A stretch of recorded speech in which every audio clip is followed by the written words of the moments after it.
Yo, what's happening, guys? So today I thought I'd talk to y'all about protectionism and free trade and give y'all a libertarian slash anarcho-capitalist perspective on the issue, alright? So, and free trade is really becoming, it's really becoming a topic that's been talked about a lot because of Trump's trade war with China that's been launched, pretty early on in his presidency.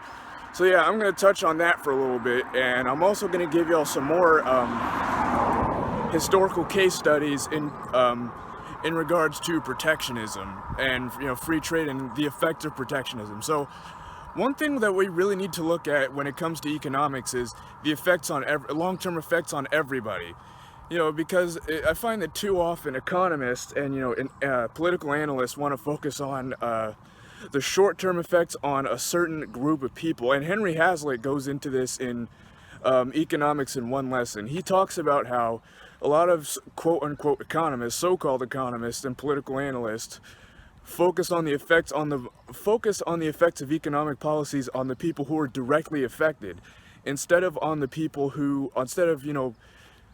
everybody could possibly be affected. The long-term effects of economic policies on everybody, not just the people directly affected. Now, let's talk about the Smoot-Hawley tariff of the 1930s, the early 1930s. So, one effect of this was that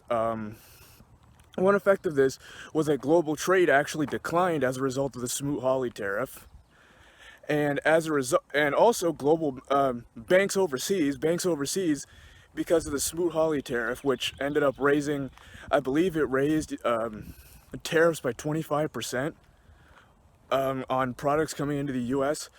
I forget the exact number, but yeah, there was a tariff or more tariffs put on products coming into the United States, which ended up causing banks overseas to fail, and it ended up prolonging the Great Depression, and trade or U.S. imports and U.S. exports actually declined, which ended up. The result of that was that less income ended up coming into the United States, because there's less exports for we're exporting less, so that means there's less product available for other countries to buy, thus meaning that there's less income coming in for us. That's what you have to think of when you think of protectionism, or that's what you have to think of when you look at protectionism and free trade, is that yes, we're exporting, or that yes, we're importing more, but when we import more, we that just means we're producing income for other countries overseas, and thus the increased income for those countries means that they have more money on hand to buy our products. So when we raise exports, when we raise imports, we have to raise exports. No other way around it. Now let's also talk. I also want to talk to you about the chicken tax. So after World War II, the U.S. started producing more chicken and shipping more chicken overseas, and the countries in the EU common market, was France, Germany, Netherlands, a few other countries, decided to put tariffs on these chickens, or on U.S. chicken. It got so bad that there were U.S. politicians who were threatening to pull U.S. troops out of Europe. That's how bad it was. And a lot of the retaliatory measures by the United States ended up hurting the Japanese auto industry. See, you have to think of everybody who could possibly be affected, not just those who are directly affected, when it comes to the long-term ramifications of economic policies, okay? Again, you have to look at things in the long term and in a broader perspective, not just, the tunnel vision, only focusing on those who are directly affected by economic policies, okay? So, yeah, that was one consequence of the chicken tax, or the chicken war, as it's sometimes called. I want to say this was in the 1960s. Now let's look at the current U.S.-China trade war. China has been out $35 billion, because of American tariffs. Now the negative effects here in America are that U.S. consumers are forced to pay more for Chinese products, and there are quite a lot of Chinese products that we pay for, okay, as consumers. So So yeah, the U.S.-China trade war is hurting everybody involved, but there are also some winners in the U.S.-China trade war, like Taiwan.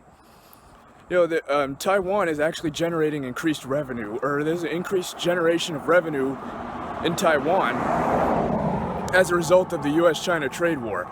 Also, Mexico is winning big from the U.S.-China trade war because they've decided to pursue free trade policies with other countries.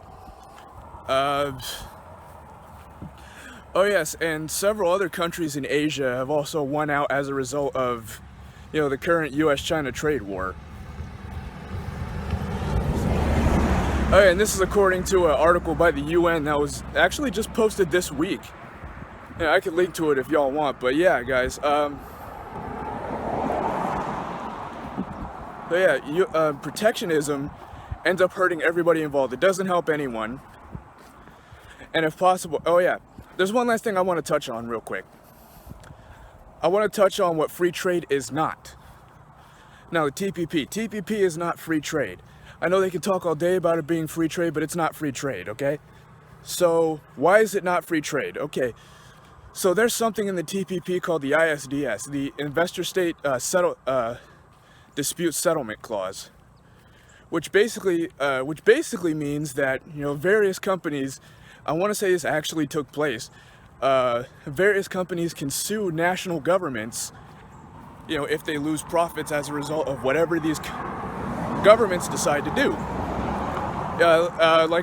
For example, Philip Morris, the company behind Marlboro cigarettes, they sued the government of Australia because the government of Australia was pursuing anti-smoking ads and trying to discourage people from smoking, so Philip Morris sued them. Also, a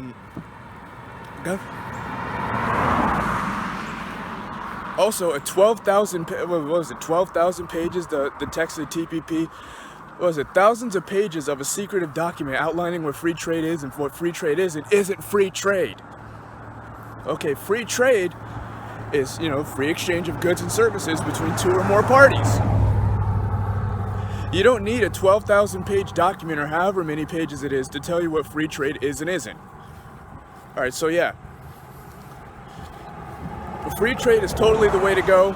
Protectionism hurts everybody involved and doesn't help anyone. So yeah, guys, what do y'all think? Hit me up in the comments, subscribe, share this video, get the word out. I plan on making more of these videos, trying to, provoke people, be a thought-provoking voice out there. So yeah, guys, peace.